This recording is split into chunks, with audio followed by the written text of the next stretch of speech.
Nesta roda de conversa, o IDS promove um debate para expandir as discussões sobre o acesso ao patrimônio genético e o uso sustentável da biodiversidade. A discussão sobre resíduos sólidos chega em um bom momento no Brasil e nos demais países em desenvolvimento, pois, diferentemente do que ocorre no mundo rico, estamos aumentando nossa quantidade de lixo, tanto em termos absolutos quanto per capita.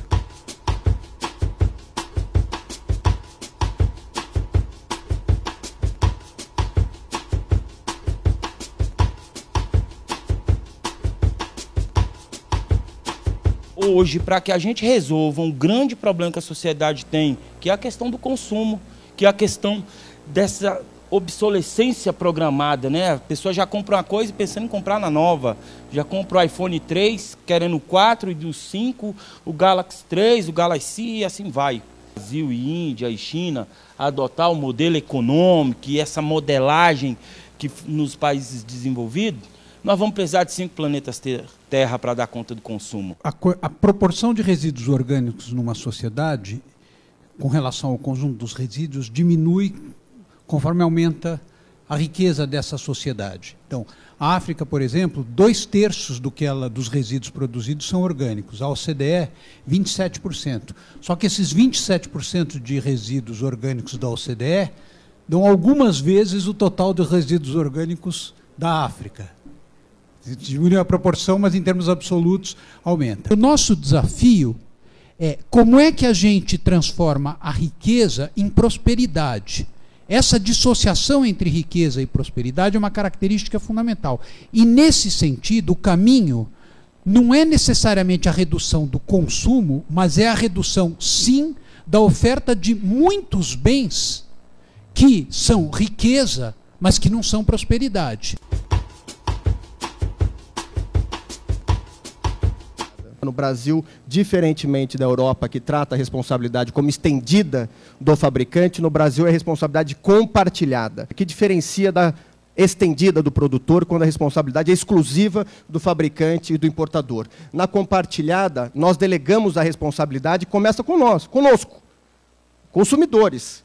A responsabilidade é nossa também, enquanto consumidores. Não é única e exclusiva do fabricante. Nós consumimos, por isso que é vendido. Nós temos acesso, nós compramos. Então, isso começa nosso, enquanto consumidores, passa pelo comércio, pelo varejo e chega no fabricante, no importador e no poder público.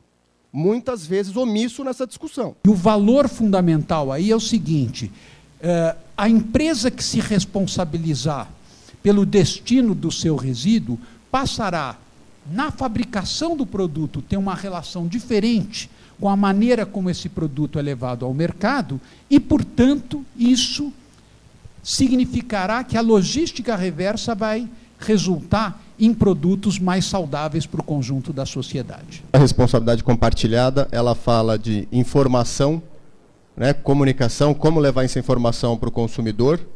Segundo, dentro da responsabilidade compartilhada, é a reengenharia de produto, ecodesign, aproveito de materiais reciclados e, por fim, a logística reversa. Então, nós temos 3 pilares para a estruturação da responsabilidade compartilhada. Não é só a Política Nacional de Resíduos, não é só a 12.305 que vai resolver o problema.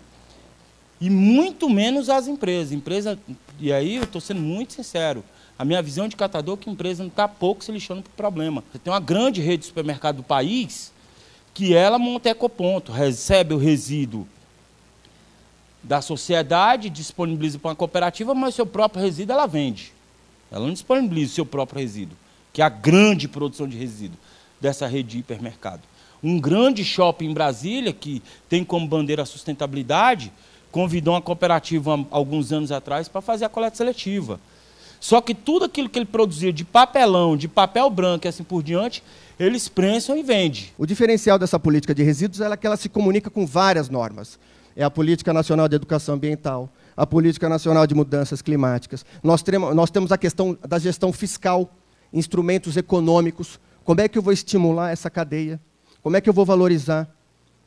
Que o setor privado tenha a sua responsabilidade, eu acho que isso está cada vez mais latente.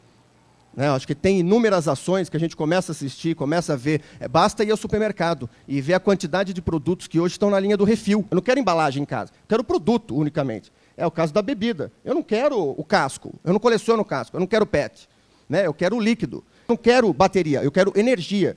Então, se quiser me entregar depois pegar a bateria de volta, eu só quero a energia. Então, nós estamos passando por um conceito que é cultural, é educacional. E isso não se faz de um ano para o outro.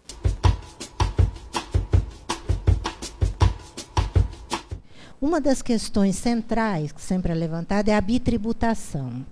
Então, o que acontece no Brasil ainda é que o produto virgem ele é mais caro do que... ele é mais barato do que o reciclado. Quer dizer, seria necessário que você retirasse essa bitributação. Então, não é possível que o virgem seja mais barato do que o reciclado. Você tem que viabilizar no mercado. Mas o principal problema, a meu ver, é a ausência de valorização da matéria-prima reciclável ante a matéria-prima virgem, como a Rispar falou. Quando eu era deputado, ainda lá em 2004, participando desse debate e diante dessa provocação do setor produtivo de que a matéria-prima virgem era muito mais barata que a reciclável, discuti com alguns setores e apresentei uma emenda constitucional, naquela época, que propunha a redução no IPI do produto final na proporção da presença de matéria-prima reciclada. Poder pensar uma forma de agregar valor à matéria-prima reciclada.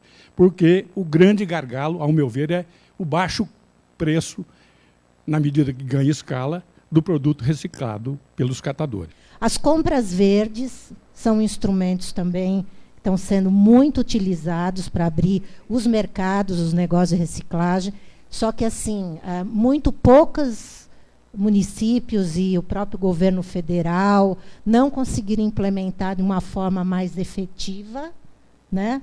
E seria as compras verdes é um dos caminhos que foram utilizados nos países aí da Europa que mudam a forma com que você trabalha com o mercado. Então, você dá preferência aos produtos sustentáveis. A grande verdade é que a gente precisa buscar maneiras que o IPI sobre produtos que são recicláveis, que ele seja menor. E essa cascata de tributos que é paga hoje faz com que se inviabilize. Não adianta a coleta seletiva, não adianta catador, não adianta separar tudo, se depois não ter para onde ser destinado. Então a questão tributária ela é fundamental nesse processo todo. É a questão da inclusão dos catadores, né? O Brasil escolheu um caminho diferenciado porque, justamente, quando a gente olha na perspectiva da sustentabilidade, os catadores são os protagonistas da coleta seletiva no Brasil. No mundo inteiro, não tem nenhum país que o modelo de inclusão de catadores seja parecido sequer com o nosso, onde as parcerias se dão entre as organizações de catadores e as administrações municipais. De tudo que eu vi e vejo, tudo aquilo que tem de reciclagem nesse país foi feito por catador nos últimos anos. Eu não conheço nenhum governo no Brasil que tenha utilizado a limpeza pública para fomentar a reciclagem. Uma das nossas bandeiras é, sim, o pagamento pelos serviços prestados. Porque se paga para a empresa para jogar lá no lixão, por que não paga para a gente separar, prensar, mandar para a indústria e fazer com que isso volte para a cadeia? A proposta que o SEMPRE apresenta de logística reversa é repassar um recurso para um X de cooperativas em alguns municípios da Copa do Mundo. Gente, isso não existe. Não existe isso, né?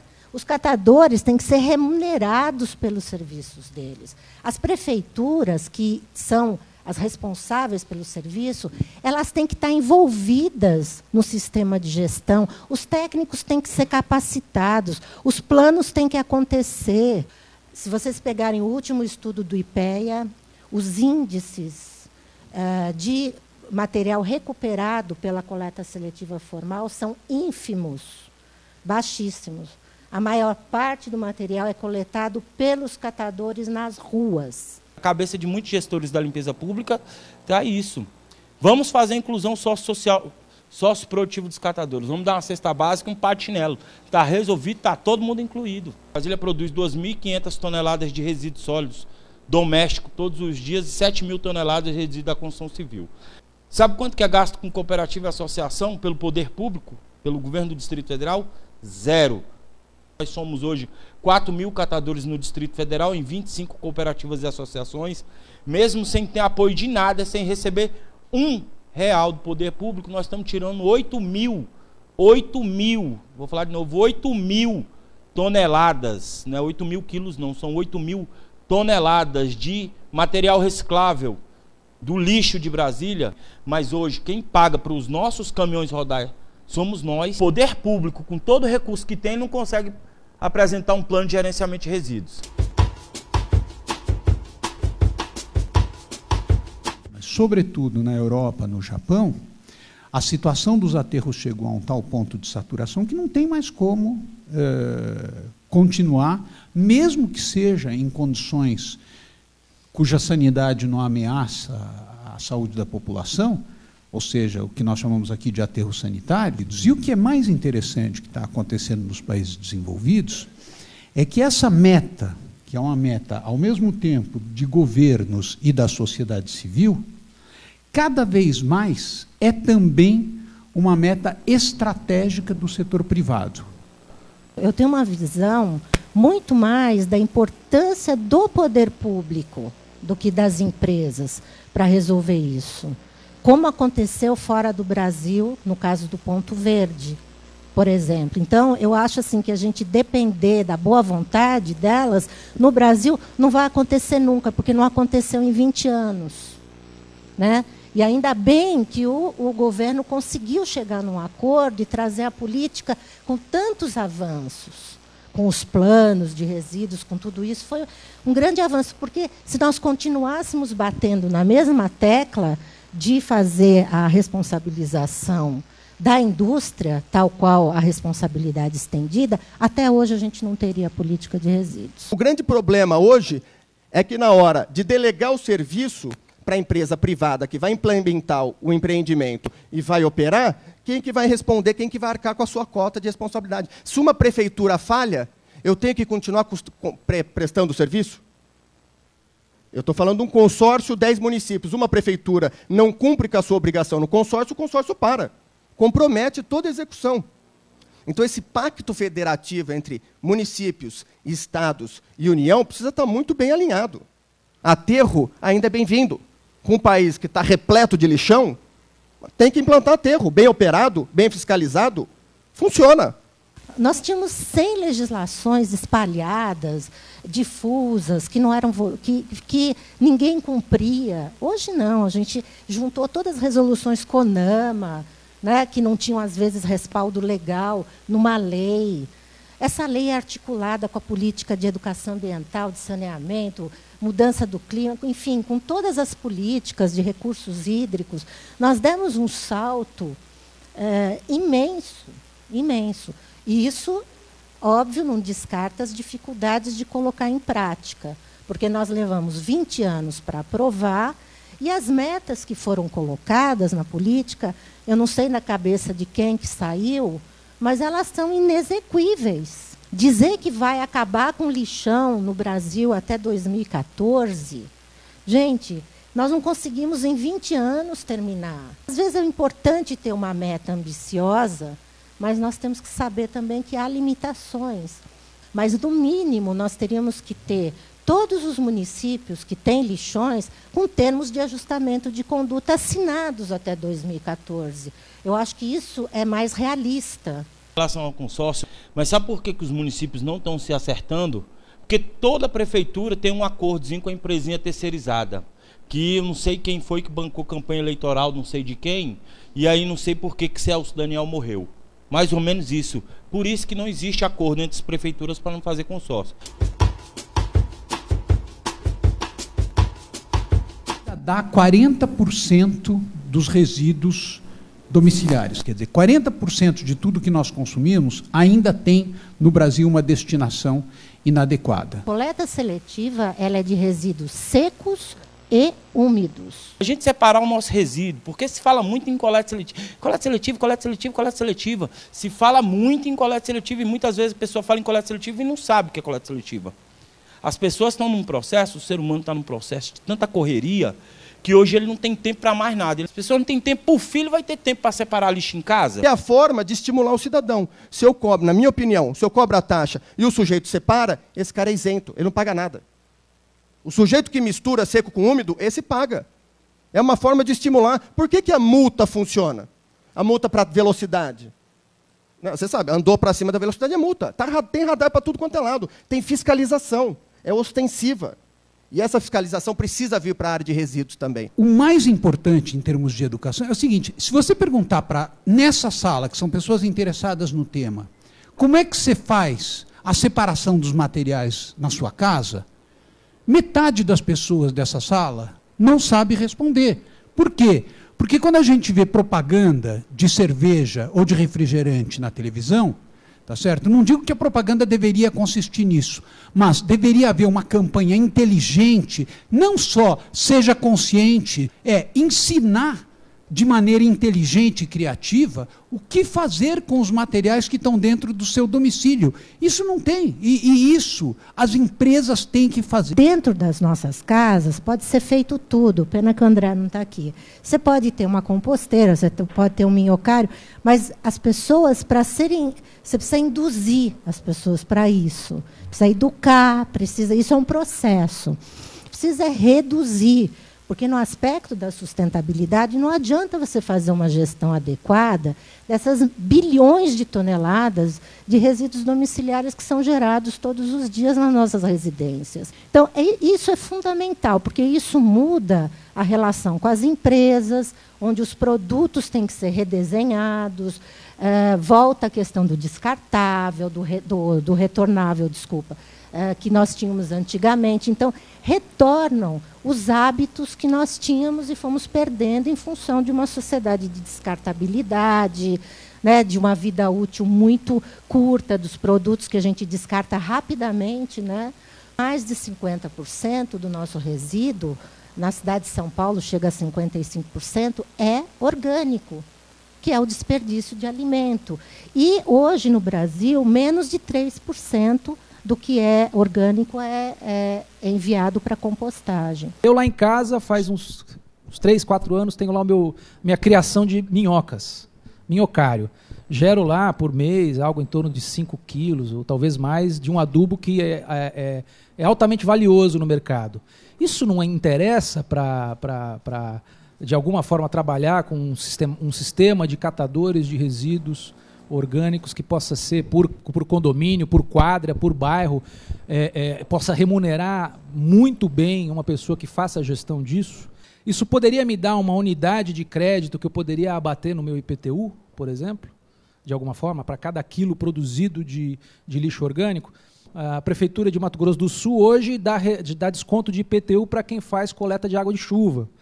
Então, trabalhar mecanismos tributários nessa lógica positiva. Eu acho que o orgânico, ele efetivamente, ele pode sim ser tratado em casa, como é feito na Austrália.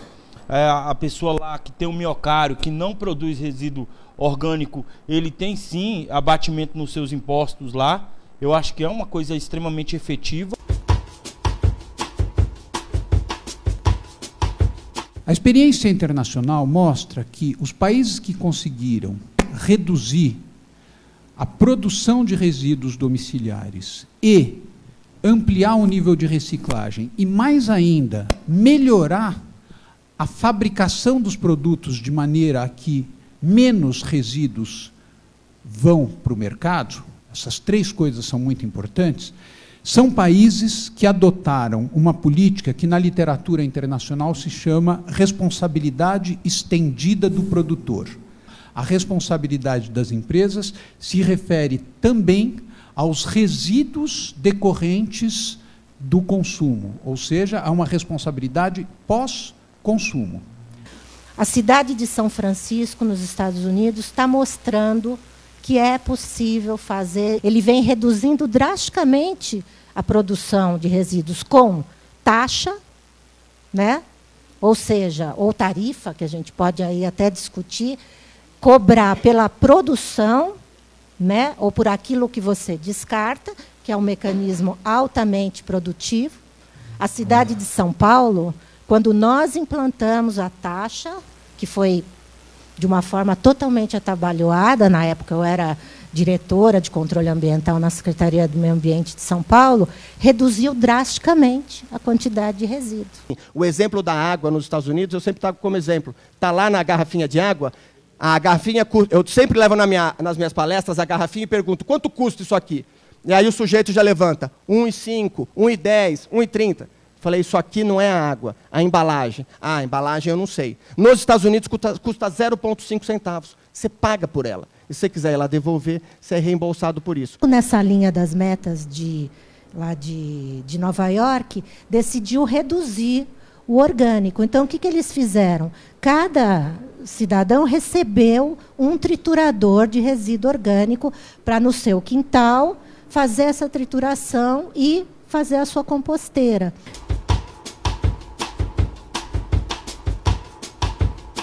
Todos os países, pelo que nós vimos, que conseguiram reduzir a quantidade produzida de lixo, aumentar a reciclagem e ter como objetivo, não o nosso objetivo, que é acabar com o lixão. É muito legal acabar com o lixão.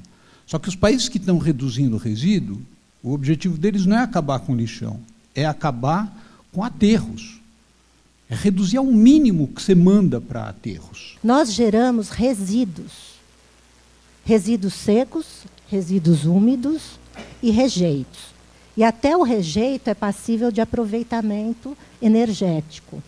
Então, não existe mais lixo. Quando a gente separa e quando é coletado adequadamente, né, nesse sentido, lixo zero pode ser, né, Ricardo, uma possibilidade. Hoje, quais são as duas bandeiras que eu entendo do movimento nacional? Primeiro é a luta contra a incineração. Não faz sentido, tendo a política que a gente tem, queimar a matéria-prima. Nós não podemos queimar a matéria-prima. Isso é totalmente não sustentável. Não adianta virem com argumentos, mas é muito resíduo. O que nós vamos fazer? Com relação à incineração, né? Essa é uma opinião muito particular. Até que me provem, por dados, o impacto do incinerador no município, eu não posso falar que eu sou contra. Na minha percepção, nós temos resíduos e rejeitos adoidados. Nós temos um problema sério de gerenciamento desse material. O incinerador é uma forma que vem para solucionar uma ou outra região. Litoral, a Baixada, que tem que trazer o resíduo aqui, o rejeito para cima, tem que subir a serra. Tem soluções que precisam do incinerador. Muito me deixa preocupado quando se fala em lixo zero, é porque para as prefeituras e para os prefeitos e para os governadores é muito mais fácil trazer um incinerador, achando que um incinerador é a solução para o problema. Vamos queimar, que aí não tem lixo zero, é uma excelente tecnologia. Na cabeça dos gestores da limpeza pública pelo país inteiro, é uma obscenidade. Como é que eu vou pagar para catador separar resíduo? Se eu posso pagar para enterrar ali no lixão? Né? Ou para queimar? Em relação ao incinerador, a Climate Action Network fez um estudo que publicou em 2012, fazendo uma comparação entre biodigestão e incineração. Esse estudo é muito importante porque mostra, a partir de dados bastante sólidos, a superioridade num prazo, a curto prazo, economicamente o incinerador parece superior. Mas quando você coloca as coisas num prazo superior a um determinado número de anos, eu não lembro se eram 3 ou 5 anos, a biodigestão dá de lavada. No meu ponto de vista, incinerar é a gente estar abrindo mão de reservas de matérias-primas. Com o aproveitamento da matéria-prima reciclável, nós podemos alongar as nossas reservas de recursos naturais. É melhor usar o que está disponível e já foi usado, do que esgotar as nossas reservas, comprometendo assim as futuras gerações. Deixar bem claro, com a implantação do incinerador, companheiro, nós vamos precisar sim de um aterro sanitário para enterrar cinza. E as cinzas não são nada ambientalmente corretas. Lá no Japão, Eles fazem igual faz com golfinho, né? Mata golfinho e baleia para comer. Lá eles pegam cinza para aterrar o oceano para aumentar o território deles.